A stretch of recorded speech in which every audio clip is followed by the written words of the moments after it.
যাদের ছিল না কোনো সহায় সজল, তাদের ছিলেন তিনি বড় আপন। যাদের ছিল না কোনো সহায় সজল, তাদের ছিলেন তিনি বড় আপন। হৃদয়টা ছিল তার শান্তির নীর, পরের ব্যথাতে যিনি সদায় অথির।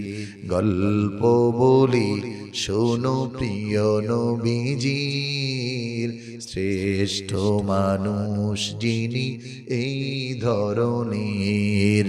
গল্প বলি শোনো প্রিয় নবীজির, শ্রেষ্ঠ নবী যিনি এই ধরনের। কথা বলেন ঠিক কিনা? যাদের কেউ ছিল না তাদের জন্য নবী মুহাম্মদ সাল্লাল্লাহু আলাইহি ওয়াসাল্লাম। এজন্য রাসূল বলেন, আল্লাহুম্মা জাআলনি মিসকিনা, ও আল্লাহ আপনি আমাকে গরীব অসহায় মিসকিনদের দলে রাখেন। সুবহানাল্লাহ পড়ে। আর আমরা চাই খালি বড় লোক। আজকে মাহফিলে আসতে পেরে আমি নিজেকে ধন্য মনে করছি, কারণ এই মাহফিলে আল্লাহর খাস বান্দাদের আসা যাওয়া ছিল। 70 বছরের মাহফিল মানি এখানে আল্লাহর প্রিয় আশিকদের আগমন হয়েছে, এবং বাংলাদেশে যাদের মাধ্যমে দ্বীন প্রচার হয়েছে, বিশেষ করে আমরা শুনেছি ফুলতলি সাহেব কেবলা রহমতুল্লাহি আলাইহি, বরুণার সাহেব রহমতুল্লাহি আলাইহি, এভাবেই করে যারা আল্লাহ তাআলার কাছে প্রিয় এবং মকবুল। এজন্য এই মাহফিলটা গতানুগতিক কোনো মাহফিলের সাথে তুলনা করলে হবে না। আলহামদুলিল্লাহ, পাশেই শোয়া আছে, আলহামদুলিল্লাহ। তো শুকরিয়া জ্ঞাপন করছি আমরা আসলে যারা এখন উপস্থিত আছি আর যারা মাইকের আওয়াজও শুনছি, এই এলাকার যারা আছেন প্রত্যেকেই সুপ্রসন্ন ভাগ্যের অধিকারী। শুকরিয়া জ্ঞাপন করছি আল্লাহ তাআলার দরবারে যে আল্লাহ তাআলা আমাদেরকেও এই জায়গায় কবুল করেছেন, দ্বীনের পথে আল্লাহ তাআলার প্রিয় বান্দাদের অনুসৃত এই পথকে আঁকড়ে ধরার মতো তৌফিক দিয়েছেন। সকলেই মালিকের দরবারে হৃদয়ের বদ্ধ দুয়ারকে উন্মোচিত করে ঈমান দীপ্ত কণ্ঠে পুরুষ শাসিত আওয়াজে একবার কালিমাতুশ শুকর আদায় করে পড়ুন আলহামদুলিল্লাহ। লাখো কোটি দরুদ ও সালাম সরকারে দু জাহান সৈয়দুস সাকলাইন ইমামুল মুরসালিন, যাকে বলা হয় শামসুল হিদায়া, যিনি বদরুদ্দুজা, হাবিবে খুদা, শাহনশাহে রিসালা, আখতাফে নবুওয়া, মক্কার মতি, মা আমিনার জ্যোতি। আজ থেকে আল্লাহ রাব্বুল আলামিন যাকে ১৫০০ বছর পূর্বে মক্কার আলোকহীন একটি সমাজ ব্যবস্থায় মক্কার পথ হারা যুবকদের জন্য সর্বোত্তম আদর্শের মূর্ত প্রতীক হিসাবে, সর্বোত্তম আলোক রশ্মি হিসাবে প্রেরণ করলেন, সেই নবী মুহাম্মদ সাল্লাল্লাহু আলাইহি ওয়াসাল্লামের উপর আল্লাহ রাব্বুল আলামিন নবীজি এবং তার পরিবারকে জান্নাতের উচ্চ মাকাম দান করুক, পড়ুন আমিন। সম্মানিত হাজিরিন, আল্লাহ রাব্বুল আলামিন আমাদেরকে মুসলমান হিসাবে কবুল করেছেন, এলা আল্লাহ তাআলার অনুগ্রহ এবং দয়া। কোন বান্দা যখন আল্লাহর দিকে এক বিগত আগিয়ে আসে, আল্লাহ তার দিকে এক হাত আগিয়ে যায়। কোন ব্যক্তি যখন আল্লাহ তাআলার দিকে এক হাত আগিয়ে যায়, আল্লাহ তাআলার দিকে তার দিকে দৌড় দেওয়া শুরু করে। এজন্য আল্লাহ তাআলার রহমের জন্য মঞ্জুরি খুব দরকার। অনেক বড় হওয়া দরকার না, অনেক সুন্দর হওয়া দরকার না, অনেক অর্থের মালিক হওয়া দরকার না, অনেক নামিদামি হওয়া দরকার না। আল্লাহ তাআলার কাছে প্রিয় হওয়ার জন্য আল্লাহ তাআলার মঞ্জুরি বড় দরকার, বলেন ঠিক কিনা? এজন্য আমরা দেখি জগতে বিখ্যাত শ্রেষ্ঠ 4 জন কালো মানুষ ছিল, যে 4 জন কালো মানুষ সমাজে নিচু লেভেলের ছিল, কিন্তু আল্লাহ রাব্বুল আলামিন তাদেরকে এত দামি করেছেন। আবু বকরের আগেও যেই সাহাবীর ব্যাপারে আল্লাহ রাসূল সাল্লাল্লাহু আলাইহি ওয়াসাল্লাম বললেন যে ও বেলাল, জান্নাতে আমি তোমার জুতার আওয়াজ পেয়েছি। সুবহানাল্লাহ। আমার প্রিয় ভাইরা, বুখারীর হাদিস প্রমাণ করে আল্লাহর কাছে প্রিয় হওয়ার জন্য, আল্লাহর কাছে মঞ্জুর হওয়ার জন্য সমাজের বড় ধনপতি আর কোটিপতি হওয়া লাগে না। বড় ইঞ্জিনিয়ার, ডক্টর, গবেষক, গায়ক, নায়ক, বক্তা, বড় মুফতি, মুহাদ্দিস কোনো কিছু হওয়া প্রয়োজন হয় না।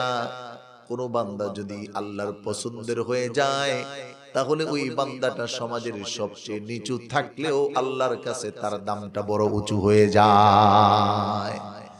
কোরআনুল কারীমের মধ্যে আল্লাহ রাব্বুল আলামিন এজন্য একটি বাক্য দিয়ে বুঝালেন, শোনো, জগতে সব মানুষ দেখাতেই শুধু মানুষ হয় না, বরং মানুষ হওয়ার জন্য তার মূল দরকার হলো ঈমান।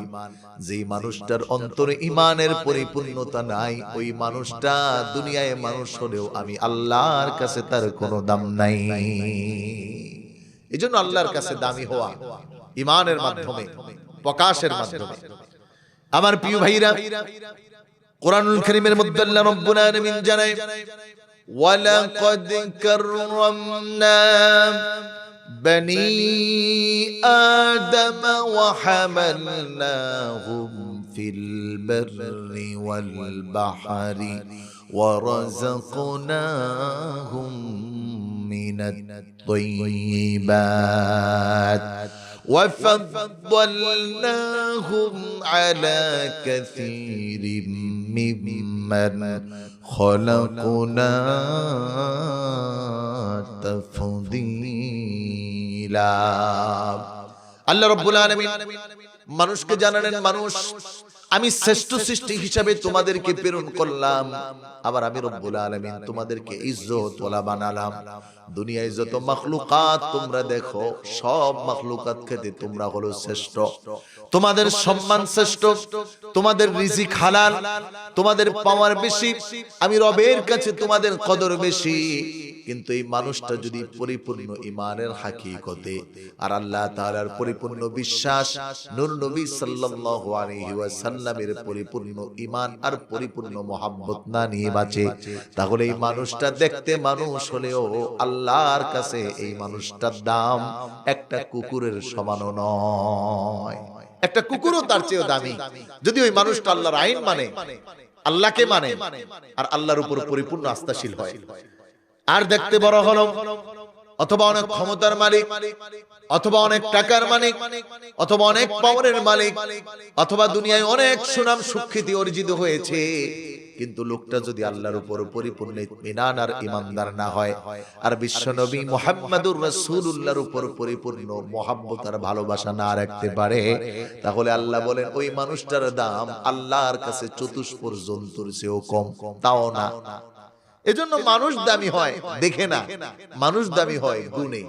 বলে না যে কথার পরিচয় দিয়ে মূল কথা নয়, মূল পরিচয় হবে কাজে। বাংলায় আপনাদের এলাকায় কি বলে আমি জানি না, আমার জন্মস্থান চাঁদপুরে, সেখানে বলে বৃক্ষ তোমার নাম কি, ফলে পরিচয়। কি বলে?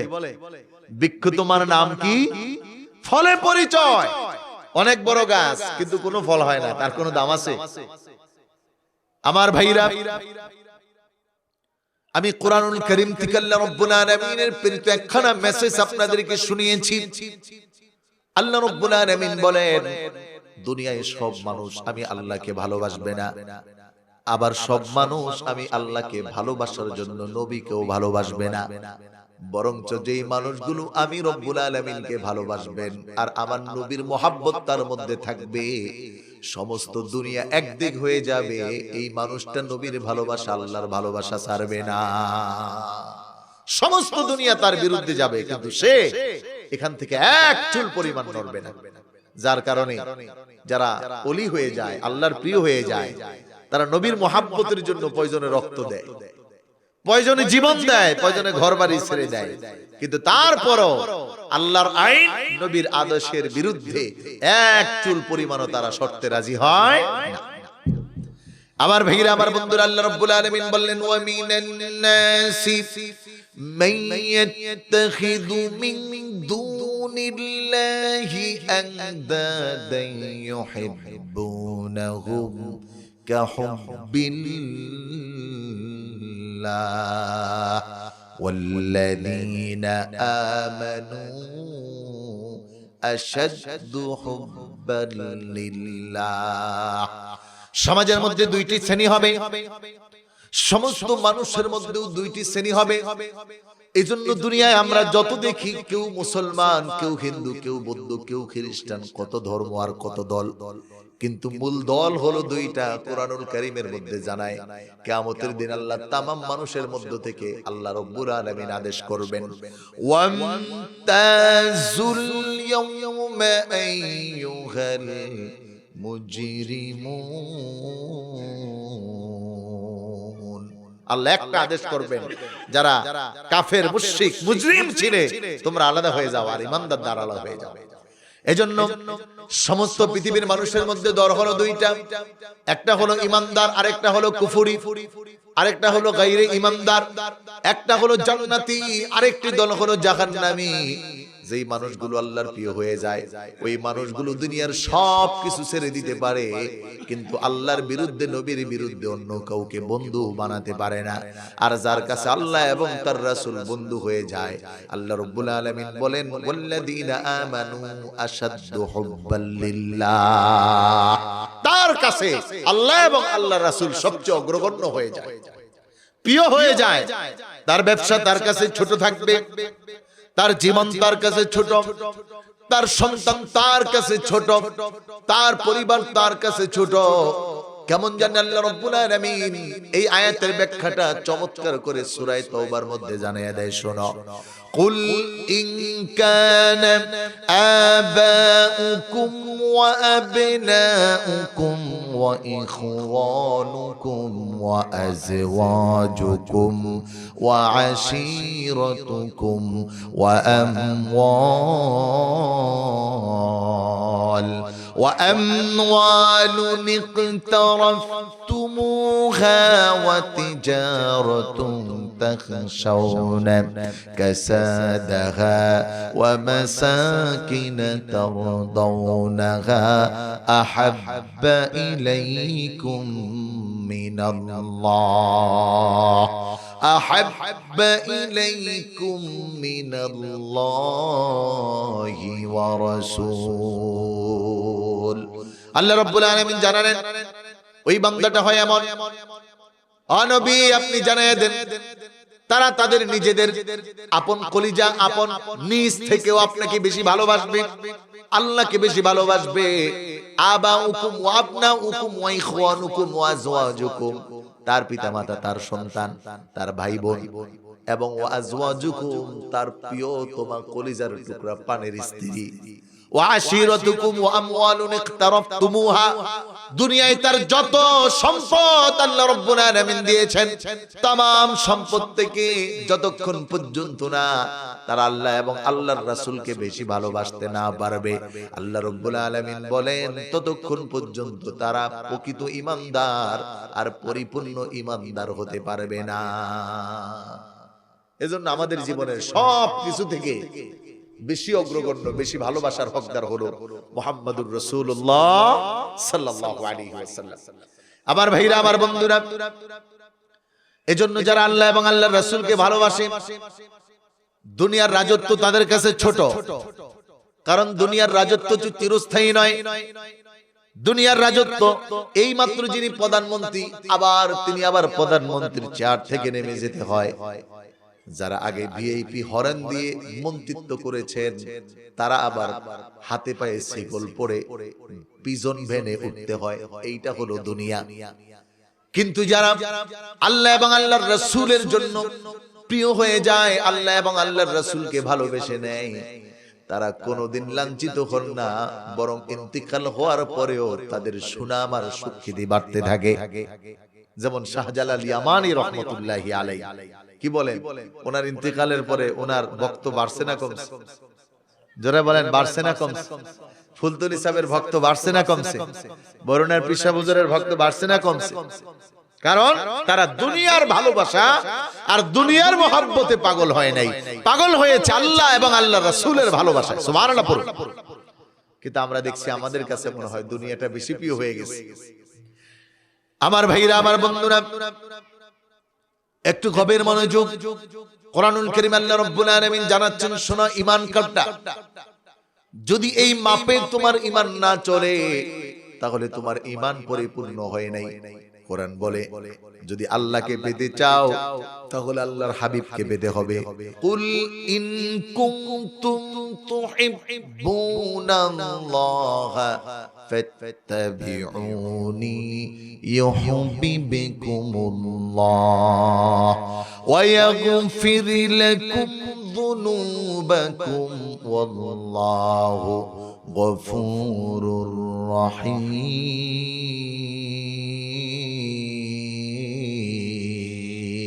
আল্লাহু আকবার।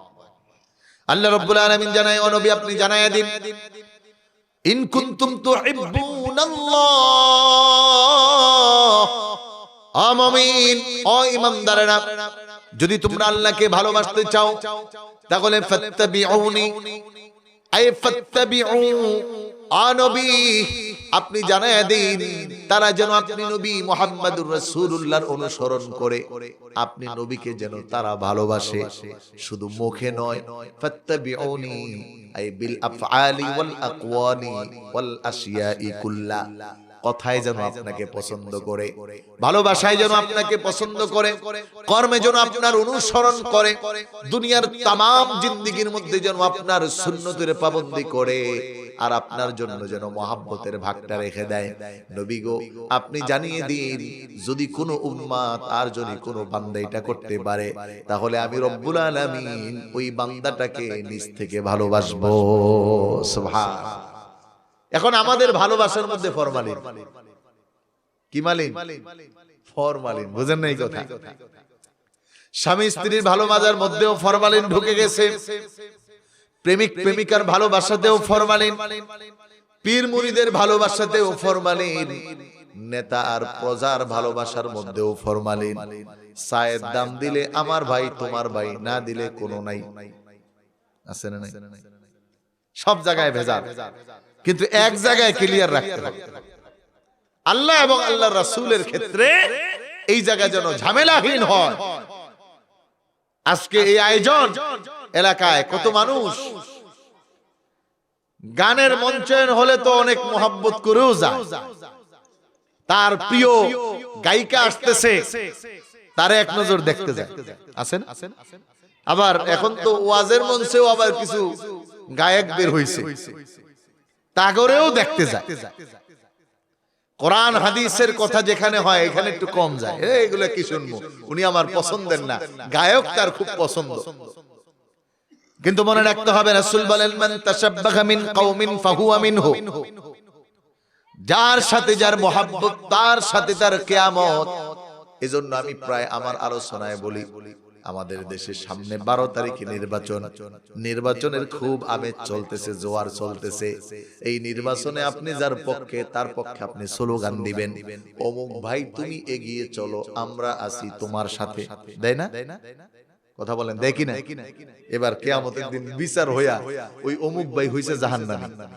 কোন জায়গায় গেছে? অমুক ভাইয়ের ব্যাপারে আল্লাহ সিদ্ধান্ত তুমি জাহান্নামে যাইবা। এবার অমুক ভাইয়ের সাথে যারা ছিল আল্লাহ ফেরেশতাকে বলবে, দুনিয়ায় কারা কারা জানি কইছে অমুক ভাই তুমি এগিয়ে চলো, আমরা আছি তোমার সাথে, অগরো ডাক দাও। কথা কি বুঝেন? আবার যদি আপনার নেতাটা ভালো হয় তাহলে ওই নেতা যখন জান্নাতে রওনা করবেন, আল্লাহ রাব্বুল আলামিন যদি বলে ওর সাথে কারা কারা স্লোগান দিছে তার সাথে যাও। এজন্য ভালোবাসবেন কারে বুঝে শুইনা বাইছেন, স্লোগান কার পিছনে দিবেন বুঝে শুনে দিবেন। যদি চোরের পিছনে স্লোগান দেন তাহলে তামাম চুরির দায়ভার আপনারও আছে। কথা বলেন, চোরের পিছনে যদি স্লোগান হয় তাহলে সমস্ত চুরির দায়ভার আপনারও আছে। আমার প্রিয় ভাইরা, আমার বন্ধুরা, এইজন্য আল্লাহ রাব্বুল আলামিন বললেন তোমরা উদাহরণ দেখো, কারণ মানুষ উদাহরণ খুব পছন্দ করে, মানুষ অনুসরণ করতে ভালোবাসে। ঘরের মধ্যে যদি দুইটা সন্তান থাকে, ছোট্ট সন্তানটা বড় সন্তানকে ফলো করে।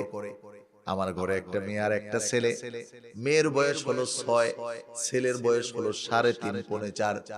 মেয়েটা যা করবে ছেলেটা হুবহু তাই করে। মেয়েটা যদি আমারে বলে বাবা, ও বলে বাবা, যা করে তাই। মানুষের এটা হলো সৃষ্টিগত একটা স্বভাব, মানুষ যা দেখে তা শিখে, বড়দের থেকে যা দেখে তা শিখে। এজন্য আল্লাহ রাব্বুল আলামিন কোরআন পাঠালেন মানুষের এই মেথড বুঝে, কারণ মানুষকে তো আল্লাহ রাব্বুল আলামিন বানিয়েছেন, কোরআন আল্লাহ তাআলা পাঠাইছেন। এজন্য কোরআনের মধ্যে আল্লাহ রাব্বুল আলামিন অসংখ্য অগণিত উদাহরণ তুলে ধরছেন যেন মানুষ বুঝে।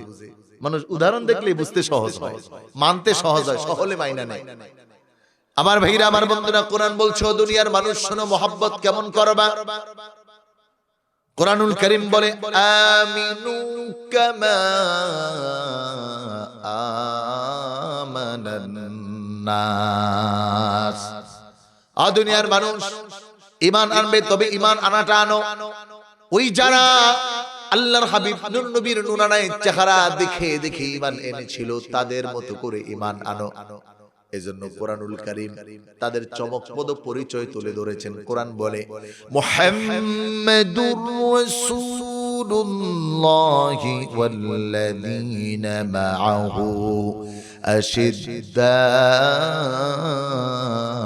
আলাল কুফফার রুহামাউ বাইনাহুম তারাহুম রুকআন সুজদান ইয়াবতাগুনা ফাদলাম মিনাল্লাহ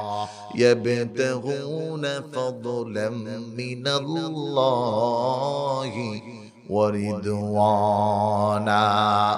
ওই মানুষগুলোর পরিচয় ছিল তারা নামাজ পড়তো, সীমাহুম ফি ফুজুহিহিম মিন আতারিস সুজুদ, তাদের কপালে সিজদার দাগ ছিল। আমাদের কপালেও সিজদার দাগ পড়ে, কিন্তু সিজনাল সিজদা আর সিজনাল মুসল্লি। একদল আছে বিপদই পড়লে মুসল্লি, বিপদ না হইলে আর মুসল্লি না। আর একদল আছে বাৎসরিক মুসল্লি, শুধু ঈদের নামাজ পড়ে। আবার আর একদল আছে শুধু নির্বাচনের মুসল্লি, আছে না নাই? ভোটের আগে নামাজ পড়ে বাংলাদেশে বেশি। কিন্তু না, যারা ঈমানের পরিপূর্ণ হাকিকত রাসূলুল্লাহ সাল্লাল্লাহু আলাইহি ওয়াসাল্লামকে দেখে দেখে মুজাসসাম নমুনায় তাদের আমালকে সাজিয়েছেন, তারা সব সময়ই নামাজি ছিলেন। আমার প্রিয় ভাইরা, আমার বন্ধুরা, এজন্য আমরা কাকে ভালোবাসবো, কেমন করে ভালোবাসবো, কতটুকু ভালোবাসবো, এই সব কথাগুলো আল্লাহ কোরআনে তুলে ধরলেন। এজন্য কোরআনকে বলা হয় কমপ্লিট কোড অফ লাইফ। আল্লাহ রাব্বুল আলামিনের ভাষায় ইন্না নাহনু নাযালনা যিকরা ওয়া ইন্না লাহু লাহাফিজুন। আল্লাহর ভাষায় যে তিবিয়ানান লিকুল্লি শাই, এই কোরআনে সব আছে। আর বাংলা কথা, এই কোরআনটা একটা প্যাকেজ, এটা যদি কেউ মানে তাহলে সে হেদায়েত পাবে। তাহলে আমরা রাসূল এবং আল্লাহকে ভালোবাসাটা কেমন বাসবো, এই কথাটাও কোরআন বাতায় দিচ্ছে। ভালোবাসো তাদের মতো করে যারা রাসূলের সময় রাসূলকে দেখে দেখে ভালোবাসে। এখন প্রশ্ন, হুজুর আমরা তো নবীকে দেখতে পাই না, তাহলে ভালোবাসাটা কেমন করে ভাসবো?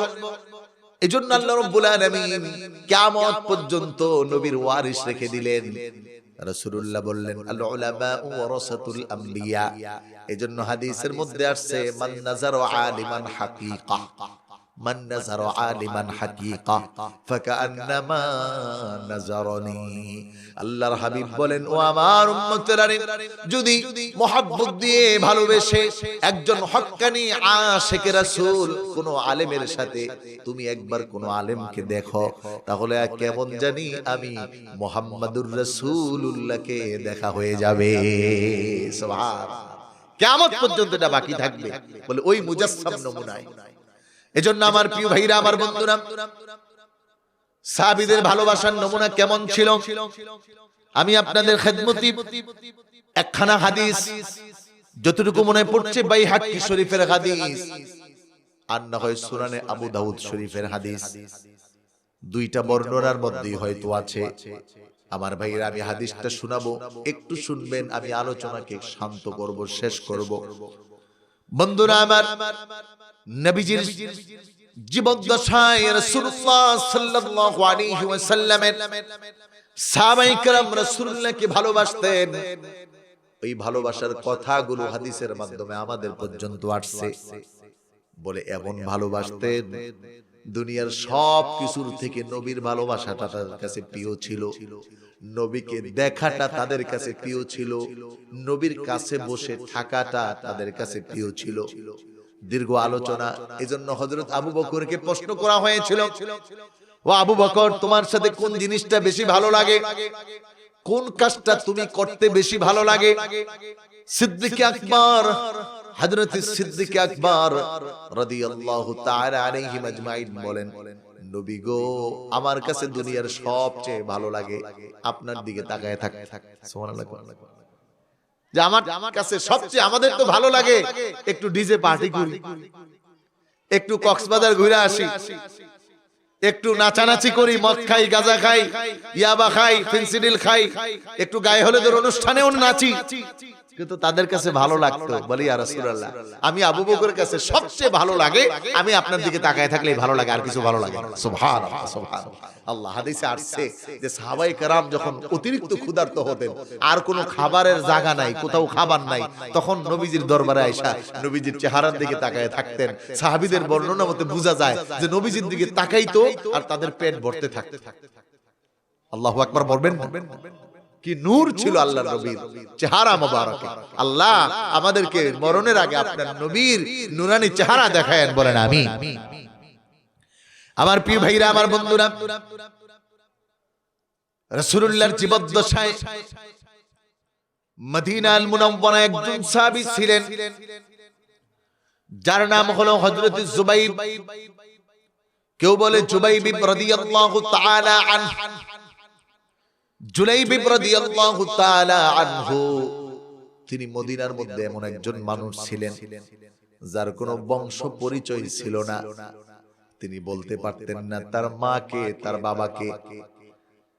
আমার ভাইরা, আমার বন্ধুরা, আরবের এই গোত্র প্রধান দেশগুলোতে যদি বাবা মা না থাকতো তাহলে তাকে জিজ্ঞেস করার কেউ থাকতো না। আপনারা অনেক আলোচনায় শুনেছেন, আমার নূর নবী ছোট্টবেলা গত অক্টোবরের সফরে আমি নিজ চোখে দেখেছি রাসূলুল্লাহর ওই খেলার জায়গাটা, চোখের পানি চলে আসছে। আহারে, আমার নূর নবী বুঝি এই জায়গাটার মধ্যে দৌড়াদৌড়ি করত। এখনো সেই জায়গাটা আছে। হযরত হালিমাতুস সাদিয়া রাদিয়াল্লাহু তাআলা আনহার সাদ গোত্রের এরিয়াটা বাউন্ডারি করা, একটু আটকানো, ভিতরে যাইতে দেয় না। আগে ছিল ফ্রি, ওস্তাদ বলছে যে আগে ফ্রি ছিল, মানুষ যায়া মাটি ঢুকাইতো, ঘোরাঘুরি শুরু করছে।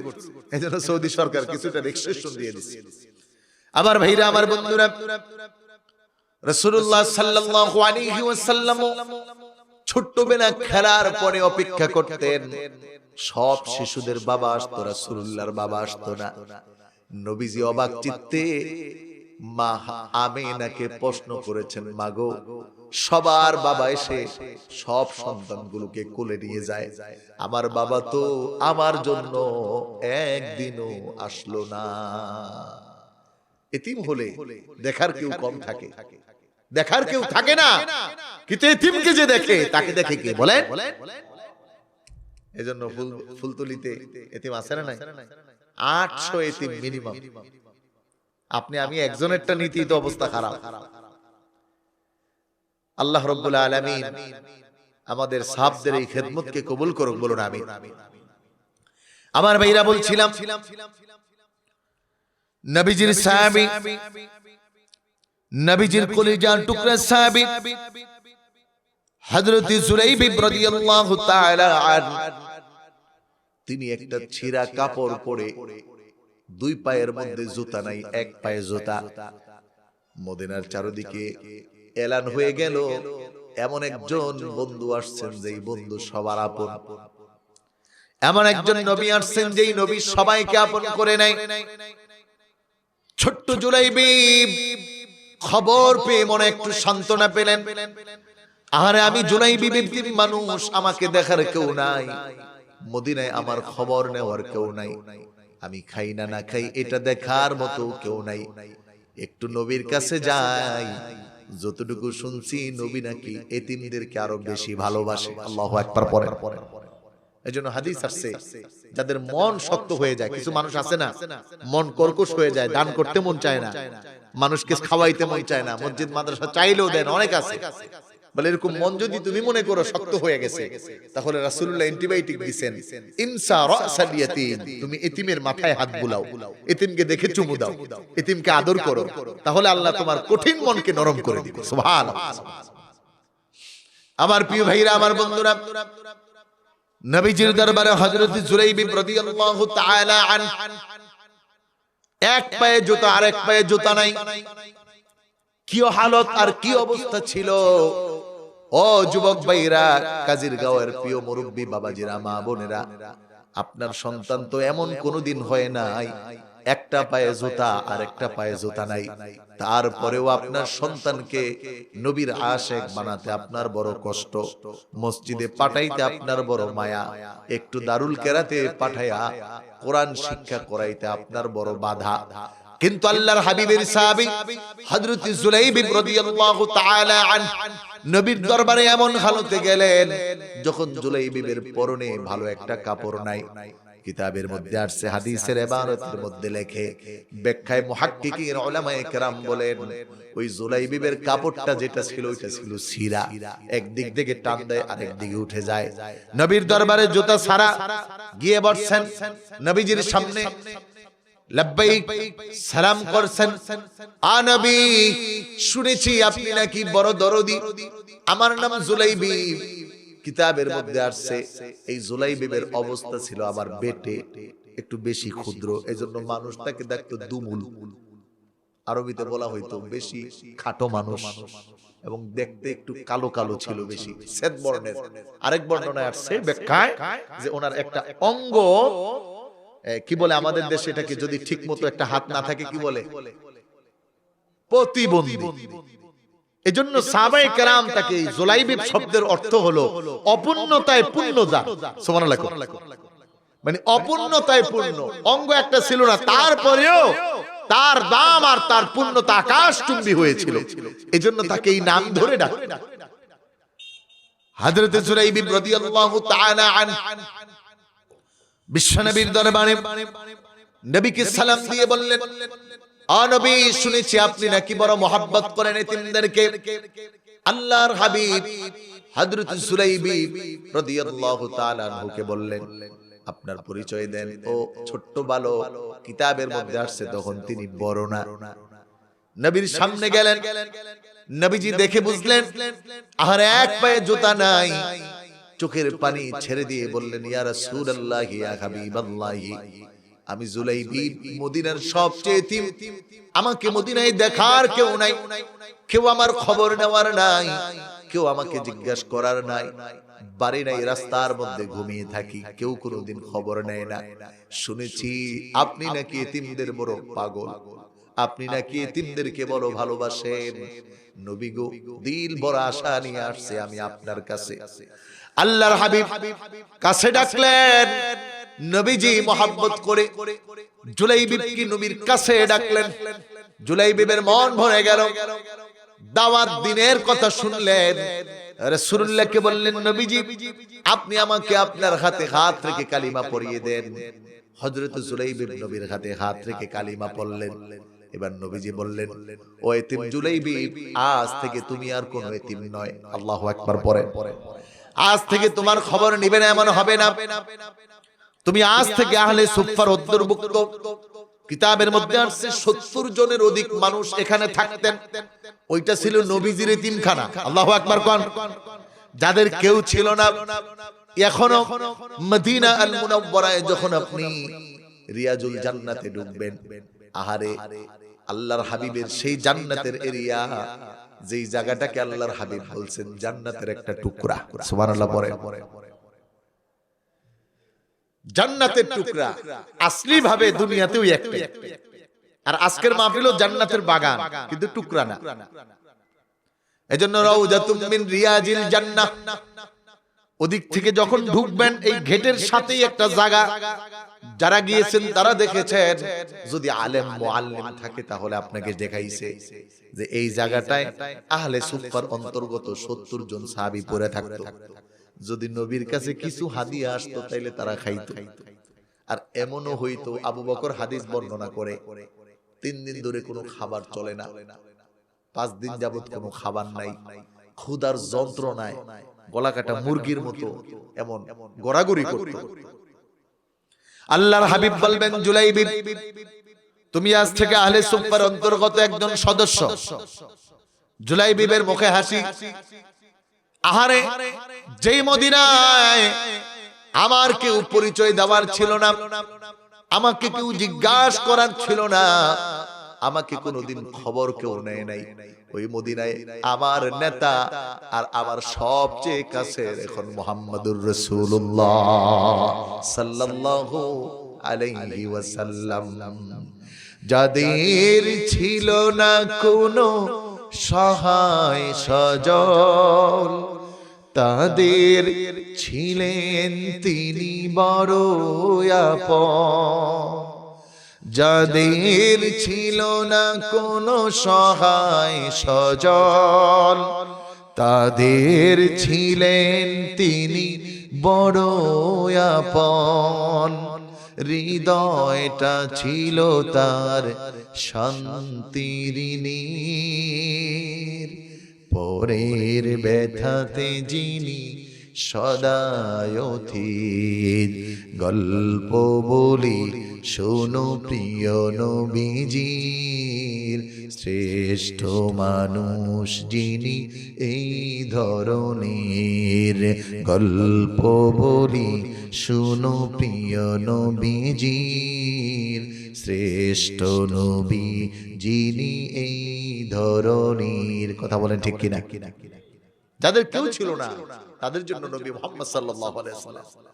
এজন্য রাসূল বলেন, আল্লাহুম্মা জাআলনি মিসকিনা, ও আল্লাহ আপনি আমাকে গরীব অসহায় মিসকিনদের দলে রাখেন। সুবহানাল্লাহ পড়ে। আর আমরা চাই খালি বড় লোক। আরেক হাদিস মনে পড়ছে, আব্দুল্লাহ ইবনে মাসউদ রাদিয়াল্লাহু তাআলা মজলিসে সাহাবায়ে কেরাম বসা, তো নবীজি ওয়াজ করতে করতে বলে ফেলাইছেন, বড় লোকের চেয়ে গরীবরা 500 বছর আগে জান্নাতে যাবে। এখন বড় লোক সাহাবী সবার মন খারাপ হয়ে গেছে, আয় হায়, তাহলে আমরা তো ফেল। তো মন খারাপ হয়েছে, রাসূলুল্লাহ সাল্লাল্লাহু আলাইহি ওয়াসাল্লাম চেহারা দেখলে বুঝতে পারতেন যে ওর হালতটা কি। আল্লাহু আকবার বলবেন না? এজন্য নবীজি বলেন, এই সাহাবীরা শুনো, আমি সামনে যেমন দেখি পিছনেও তেমন দেখি। আল্লাহু আকবার। আল্লাহ রাসূল সাল্লাল্লাহু আলাইহি ওয়াসাল্লাম একজন ধনী সাহাবীকে দাঁড় করাইছেন, কি খাইছো আজকে সকালে? বলি, ইয়া রাসূলুল্লাহ সকালে গোশত দিয়ে রুটি দিয়ে খাইছি, দুপুরে খুব ভালো খাবার দাবার হয়েছে, বিরিয়ানি। আরেকজন গরিব সাহাবীরে দাঁড় করাইছে, কি খাইছো? বলি, ইয়া রাসূলুল্লাহ এখন পর্যন্ত গত 2 দিনে কিছু খাইতে পারিনি। আল্লাহ রাসূল বুঝাইলেন, শুনো, কেন একজন গরিব মানুষ 500 বছর আগে জান্নাতে যাবে? কারণ এই প্রত্যেকটা খাবারের হিসাব দিতে দিতে তোমার লিপ প্রজেক্ট। এজন্য দেখেন না, যত টাকা তত ব্যথা। টাকা বেশি হলে আর ঘুম হয় না, ওষুধ খায় তাও ঘুমায় না, বেশি পাওয়ারের ওষুধ তাও ঘুমায় না, টেনশন, না জানি রাত্রে কোন দিক দিয়ে গেল। আর গরিব মানুষ রিস্কা চালায়, সারাদিন কষ্ট করে বাড়িতে আইসা পান্তা ভাত কাঁচা মরিচ দিয়ে শুকনা মরিচ দিয়ে ঠিপ দিয়ে খেয়ে এক ঘুমে সারা রাত পায়। কথা বলে। এজন্য আল্লাহর কাছে দোয়া করতে হয়, আল্লাহ এমন টাকা দিয়েন না যেটা দিয়ে অশান্তি হয়, কারণ টাকা একটা মহা অশান্তির জিনিস। তো আল্লাহ রাসূল সাল্লাল্লাহু আলাইহি ওয়াসাল্লাম জুলাইবিবকে আহলে সুফফার অন্তর্গত সদস্য বানালেন। থাকতেছেন নবীর কাছে তার চরিত্র, মাধুর্য, তার ভালোবাসা দিয়ে অনেক প্রিয় হয়ে গেছে। সাহাবায়ে কেরাম রাদিয়াল্লাহু তাআলা আলাইহিম আজমাইন মদিনায় যাদের বাসস্থান ছিল, এদের মধ্যে অনেকেই জুলাইবিবের সাথে বেশি কথা বলতেন না। আবার মদিনার অধিবাসী জুলাইবিবকে বেশি একটা পছন্দ করতেন না। গরিব মানুষ, দূর ওর সাথে কি কথা বলবো, তার মধ্যে আবার লেংরা, আবার নাই এতিম, আরো নাই অর্থ। আল্লাহ রাসূল সাল্লাল্লাহু আলাইহি ওয়াসাল্লাম একদিন জুলাইবিবকে ডাক দিলেন, ও জুলাইবিব এদিকে আসো।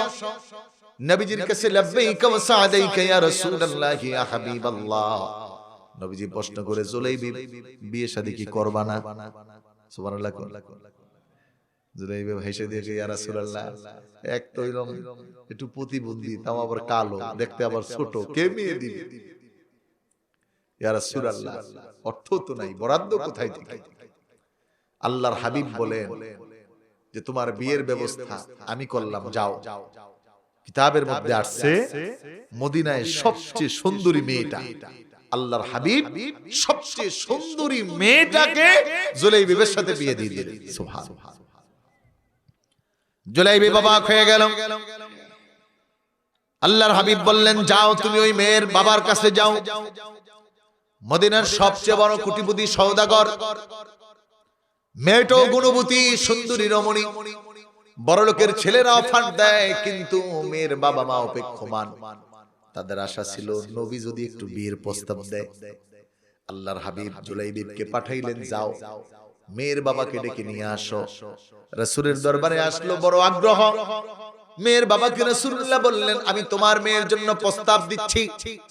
মেয়ের বাবা এক বাক্যে বলে, আলহামদুলিল্লাহ, আমরা যেটা চাইছিলাম ওইটা। আল্লাহ রাসূল বলেন, না, আমার জন্য না, আমার জুলাইবিবের জন্য। আল্লাহু আকবার বলেন।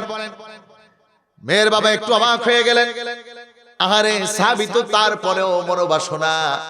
মেয়েও মনে মনে আল্লাহর রাসূল থেকে অফার পেতে চায়, কারণ নবীজির যে 11টা বিবাহ সব কিন্তু নবীজির ইচ্ছায় না। নবীজির ইচ্ছায় বিবাহ একটা হয়েছিল ভালো কইরা, আর বাকি সবগুলো হলো আল্লাহর পক্ষ থেকে আদেশ। কেউ আল্লাহরে খুশি করছে, আল্লাহ নবীর বউ হইতে পারলে খুশি হইতাম। সুবহানাল্লাহ। অনেক মেয়েরা দোয়া করে না ছোট্ট থেকে, আল্লাহ আমার জামাইটা যদি একটু ভালো হইতো, আমার জামাইটা যদি লন্ডনী হইতো। আবার কেউ কেউ দোয়া করে যে আমার জামাইটা যদি বড় আলেম হতো। করে কি করে না? জোরে বলেন, করে কি করে না? এটা বাবা মাও স্বপ্ন দেখে। অনেক বাবা মা স্বপ্ন দেখে যে আমার মেয়ের জামাইটা যদি একটা এমপি হইতো। দেখতেই পারে, এটা যার যার ইখতিয়ার। কিন্তু রাসূল বলেছেন, হ্যাঁ, বিয়ের ক্ষেত্রে স্বপ্ন দেখতে একটু চিন্তা ভাবনা কইরা দেখো। কারণ 4টা জিনিস দেখো, এর মধ্যে যদি 3টা না হয় তাহলে সমস্যা নাই, কিন্তু একটা না হইলে বিপদ। আগের দিনের মুরব্বীরা ওই একটাই দেখতেন, আর এখনকার ইয়ং ছেলেরা আর এখনকার মুরব্বীরা ওই একটার কাছেও যায় না। বলবেন হুজুর কি? আগে যারা মুরব্বী আছেন বিয়ে করতে গেলে জিজ্ঞাসা করতো, নামাজ পড়তে পারেনি? জিজ্ঞাসা করতে না? কোরআন শরীফ পড়তে পারেনি? প্রশ্ন করতো, কোরআন শরীফ পড়তে পারে কিনা, নামাজ পড়তে পারে কিনা। আর এখন যাইয়া শুরুতেই জিগায়, দেখতে ভালো নেই, টিকটক লাইকি করে কিনা। কথা বুঝেন নাই? ডাইরেক্টর বলতে পারে না, বলে সেলিব্রিটি কিনা, মানে আধুনিক কিনা। আফসোস, রাসূল বলেছেন, ফাসফার বিজাতিদ দ্বীন লিজামালিহা ওয়া লিহাসাবিহা। আল্লাহু আকবার। সৌন্দর্য দেখবা, তার অর্থ দেখবা। লিজামালিহা ওয়া লিহাসাবিহা ওয়া মালিহা ওয়া লিদিনিহা ফাসফার বিদাতিদ দ্বীন। বিয়ে করাইতে যাবা তো 4টা জিনিস দেখো। 1 নাম্বার সৌন্দর্য দেখো, 2 নাম্বার বুদ্ধিমত্তা দেখো, 3 নাম্বার সম্পদশালী কেমন এইটাও দেখো, তবে 4 নাম্বার দিনদারিত্ব দেখো। ও উম্মত, যদি 3টাকে না পাও তাহলে ফাসফার বিজাতিদ দ্বীন। যদি কোন মেয়ের মধ্যে দিনদারিত্ব থাকে, সম্পদ নাই বাদ দাও, সৌন্দর্য কম তাও বাদ দাও, বুঝে কম তাও বাদ দাও, ওই দিনদারিত্ব থাকার কারণে বিয়েটা করাও। আর এখন খালি কয় টাকা কত আছে, কাবিন কত, 50 লাখ না হইলে আমগো ঘরের বিয়ে হয় না। এত কাবিন কে? কয় যদি ছাইরা দেয়, মানে বিয়ের আগেই সারা চিন্তা। আছে না নাই? কথা বলেন, আছে না নাই? আবার এখন তো এই তো কথা অন্যদিকে যাইতেছে গা। এখন তো আর যৌতুক নাই, এখন যৌতুক আবার অন্য নামে ধরছে। হাদিয়া, ব্যবসার টাকা, জামাই ভালো থাকবো, মেয়েটাও ভালো থাকবো। আল্লাহু আকবার। 9টা 11 বাজে। আল্লাহ, সময় সংক্ষিপ্ত, আমি শেষ করব। সম্মানিত ভাইরা, এজন্য সচেতন হওয়া। রাসূলুল্লাহ সাল্লাল্লাহু আলাইহি ওয়াসাল্লাম জুলাইবিবের কাছে মদিনার সবচেয়ে রূপবতী মেয়েটা বিয়ে দিচ্ছেন কেন? বলে জুলাইবিবের হয়তো একটা অঙ্গনা থাকতে পারে, হয়তো কালো হতে পারে, হয়তো জুলাইবিবের সম্পদ না হতে পারে, কিন্তু তার কলিজার মধ্যে আল্লাহ এবং আল্লাহর রাসূলের ভালোবাসা এতটা আছে যে সবচেয়ে সুন্দরী আর রূপবতী মেয়েটা পাওয়ার যোগ্য হলো জুলাইবিব। এখন যোগ্যতার মাপকাঠি আলাদা হয়ে গেছে, আমরা চেঞ্জ করে ফেলছি। মনে রাখবেন, ঘরে যদি বউটা ভালো না পড়ে তাহলে বড় মুসিবত আছে। প্রোডাকশন ভালো হইতে হয়। এজন্য বিয়ে করতে গেলে মেয়ের বংশ কম দেখা, এই বাবা কি করে না, মেয়ের মাটা ঠিক কিনা। ওই মা যদি ভালো হয় তাহলে ওই প্রোডাকশন থেকে অটো ভালো বের হবে, আর মা যদি ঝগড়া হয় তাহলে কোয়া লাগবে না, সকাল সন্ধ্যা ঝগড়া করবে। তো আল্লাহ রাসূল সাল্লাল্লাহু আলাইহি ওয়াসাল্লামের কাছে বাবা একটু অবাক, ইয়া রাসূলুল্লাহ আমরা তো মনে মনে ভাবছি আপনি প্রস্তাব দিবেন, মেয়েটা আপনার কাছে দিব, আপনি যে জুলাইবিবের জন্য বলছেন এইটা তো আমি মেয়ের মার সাথে আলোচনা না কইরা আমি কিছু বলবো না ইয়া রাসূলুল্লাহ। আল্লাহ রাসূল অনুমতি দিয়েছে, যান বাড়িতে যান। আবার প্রিয় ভাইরা, নবীজির অনুমতি পেয়ে রূপসী গুণবতী সুন্দরী রমণীর বাবা তার মায়ের সাথে পরামর্শ বসলো। শুরুতে গিয়ে বলেন নবীজি প্রস্তাব দিয়েছেন, মাও শুরুতে খুশি হয়ে বলছে আলহামদুলিল্লাহ। বলে না নবীর জন্য নয়, নবীজির একজন সাহাবী জুলাইবিব। মা শুনে অবাক হলেন, কোন জুলাইবিব? বলে এতিম যেই যুবক, যার পিতার কোনো পরিচয় নাই, যার মাতার কোনো পরিচয় নাই। এতিম বলে মদিনায় যেই বালকটা রাস্তায় ঘুমিয়ে থাকতো। জুলাইবিবের এই কথা শুনে মেয়ের মাও রাজি হলেন না, ফিরিয়ে দিবেন, রাসূলুল্লাহর কাছে যাবেন। ভিতরের ঘর থেকে মেয়েটা সব শুনতে পেয়েছে। বাবাকে ডাক দিলেন, বাবা দাঁড়াও, কোথায় যাও? বিশ্ব নবীর দরবারে তুমি যেই আবেদন নাখুশ করার জন্য যাচ্ছ বাবা, আমি ভিতর থেকে সব শুনতে পেয়েছি। আল্লাহর রাসূল তো কোনোদিন মিথ্যা বলেন না, আর নবী তো কোনোদিন আমাদের জন্য খারাপ চেতে পারেন না। নবীর থেকে বেশি বুঝ তোমাদেরও হয় নাই, আমি তোমাদের থেকেও আমি আমার হাবিবকে মুহাম্মদ সাল্লাল্লাহু আলাইহি ওয়াসাল্লামকে বেশি ভালোবাসি। বাবা গো, যেহেতু রাসূলুল্লাহর জবানে আমার জন্য জুলাইবিবের কথা আসছে, আমার দিল বলে, আমার ইয়াকিন, আমার বিশ্বাস, এই জুলাইবিবের চেয়ে ভালো কোন স্বামী আমার জীবনে আর আমি পাবো না। অতএব রাসূলুল্লাহর যে সিদ্ধান্ত, আমারও সিদ্ধান্ত একটাই, আমি জুলাইবিবকে বিয়ে করতে চাই। বাবা মা জুলাইবিবের সাথে এই কন্যার বিয়ে দিলেন। বিয়ের খরচ কি দিয়ে করবেন? হাদিসের মধ্যে আসছে আল্লাহর হাবিব সাহাবীদেরকে বললেন, এমন কে আছো আমার জুলাইবিবের বিয়ের জন্য ওলিমার ব্যবস্থা করবা? নবীর সাহাবী হযরতে নবীর জামাতা হযরতে উসমান এবং হযরতে আলী অর্থ দিয়ে এই জুলাইবিবের বিয়েটা কনফার্ম করলেন। বিয়ে হলো, বাসরও হলো। কিছুদিন অতিক্রম হলো, হঠাৎ খবর আসলো, নাসির নাসির শব্দ দিয়ে কে জানি মদিনার অলিগলিতে বলে যায়, মুহাম্মাদুর রাসূলুল্লাহ যুদ্ধের ময়দানে যাচ্ছে, তোমরা কে আছো নবীজির সাথে চলো। নবীর দ্বীনকে প্রসার করার জন্য, এই দ্বীনকে অক্ষুণ্ণ রাখার জন্য তোমরা সাহায্যের ময়দানে ঝাঁপিয়ে পড়ো। হযরতে জুলাইবিবের কানে আওয়াজ, আপন নববধূ মাত্র কিছুদিন হলো, এখনো মেহেদি শুকায় নাই, হাতের মেহেদি যায় নাই। আপন কলিজার টুকরা প্রিয়তমা নববধূকে ডাক দিয়ে বললেন, ও আমার প্রিয়তমা গো, আওয়াজ এসেছে, আমি জুলাইবিব কেমন করে নতুন বধূ নিয়ে আমার ঘরে থাকতে পারি? অথচ যেই মুহাম্মাদুর রাসূলুল্লাহ সাল্লাল্লাহু আলাইহি ওয়াসাল্লাম আমাকে মদিনায় আশ্রয় দিয়েছেন। আমার বাবা ছিল না, আমার বাবার জায়গাটা রাসূলুল্লাহ নিয়েছেন। আমার জীবনের কোনো কিছু পরিচয় ছিল না, রাসূলুল্লাহ নিজে আমার সব ব্যবস্থা করলেন।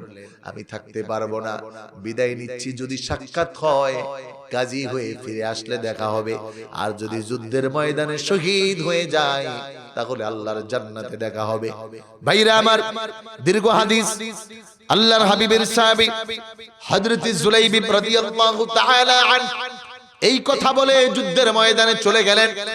রাসূলুল্লাহ জুলাইবিবকে ধরলেন, তোমাকে কয়েকদিন আগে মাত্র নববধূ দেওয়া হলো, আজকে কোন যুদ্ধের ময়দানে? নবীর সাহাবী হযরত জুলাইবিব বলে, ইয়া রাসূলুল্লাহ, ইয়া হাবিবাল্লাহ, আল্লাহর কসম, আমি আমার পরিবার, আমার দুনিয়া, আমার সম্পদ, আমার সম্পত্তি আর আমার জীবনের চেয়েও আপনাকে আমি জুলাইবিব বেশি ভালোবাসি। সুবহানাল্লাহ। আমার ভাইরা, লা ইউমিনু আহাদুকুম হাত্তা আকুনা আহাব্বা ইলাইহি মিন ওয়ালিদিহি ওয়া ওয়ালাদিহি ওয়ান নাসি আজমাইন। সম্মানিত ভাইরা আমার, সংক্ষেপ করছি, 5 মিনিটের মধ্যে আমি সমাপ্তি করব। জুলাইবি রাসূলুল্লাহকে বললেন, ইয়া রাসূলুল্লাহ, ইয়া হাবিবাল্লাহ, আমাকে ছেড়ে দিন, আমিও যুদ্ধের ময়দানে যুদ্ধ করতে চাই নাস্তিকদের সাথে, বাতিলের সাথে। কিতাব প্রমাণ করে যুদ্ধ সমাপ্ত হওয়ার পরে রাসূলুল্লাহ খুঁজতেছেন কোন কোন মুসলমান নাই, আমাদের মধ্যে কে নাই। রাসূলুল্লাহ জুলাইবিবকে খুঁজে পাচ্ছিলেন না, সাহাবীদেরকে বললেন খুঁজো। সাহাবায়ে কেরামদের মধ্যে একজন বললেন, ইয়া রাসূলুল্লাহ, এই যে কিছু দূর সামনে 60টা লাশ পড়ে আছে, কাফেরদের লাশ, ওই জায়গায় জুলাইবিবের লাশের মতো একজনকে আমি দেখেছি। রাসূলুল্লাহ সামনে এগিয়ে গিয়ে দেখলেন 60টা কাফেরের পাশে হযরত জুলাইবিবের লাশ শহীদ হয়ে পড়ে আছেন। নবীজি হযরত জুলাইবিবকে দুই হাতে তুলে রাসূলুল্লাহর বুকের মধ্যে লাগালেন, আর রাসূলুল্লাহ বললেন, জুলাইবিবু মিন্নি ওয়া আনা মিনহু, ও আকাশের মালিক, ও জমিনের মালিক, ও আমার রব, ও কায়নাতের রব আল্লাহ রাব্বুল আলামিন, জুলাইবিব আমার থেকে, আমিও জুলাইবিব থেকে। জুলাইবিবকে আমি মুহাম্মাদুর রাসূলুল্লাহ এত ভালোবাসি, আল্লাহ গো, জুলাইবিব শাহাদাত পেয়েছে, আমার কলিজায় আঘাত লেগেছে। আল্লাহর হাবিব নিজে সব ব্যবস্থা করলেন। রাসূলুল্লাহ নিজে হযরত জুলাইবিবের লাশ কবরে রাখলেন এবং আল্লাহ রাব্বুল আলামিনের কাছে দোয়া করলেন। কিতাবের মধ্যে আসছে, ওই জুলাইবিবের জানাজার মধ্যে আকাশ থেকে এত ফেরেশতা নেমে আসছে, রাসূলুল্লাহ ওই ময়দানের মধ্যে হাঁটতে পারতেছিলেন না, নবীজি বুইরা আঙ্গুলের মধ্যে ভর ভর করে হাঁটতেছিলেন। সাহাবায়ে কেরাম প্রশ্ন করলেন, ইয়া রাসূলুল্লাহ, ইয়া হাবিবাল্লাহ, আপনি এমন করে হাঁটছেন কেন? নবীজি বললেন, ও সাহাবীরা রে, আমার জুলাইবিবকে আল্লাহ রাব্বুল আলামিন এত সম্মানিত করেছেন, জুলাইবিবের জানাজায় অংশ নেওয়ার জন্য আকাশ থেকে এত ফেরেশতা নেমে আসছে, জমিনে আমি পা ফালাতে পারছি না। আমার ভাইরা, আমার বন্ধুরা, এজন্য দুনিয়ায় সবচেয়ে ভালোবাসা, সবচেয়ে মোহাব্বত, সবচেয়ে প্রিয় সম্মানটা দুনিয়ায় কারোর জন্য হবে না, সেইটা একমাত্র আল্লাহর রাসূল এবং আল্লাহর জন্যই প্রকৃত ঈমানদার দেয়।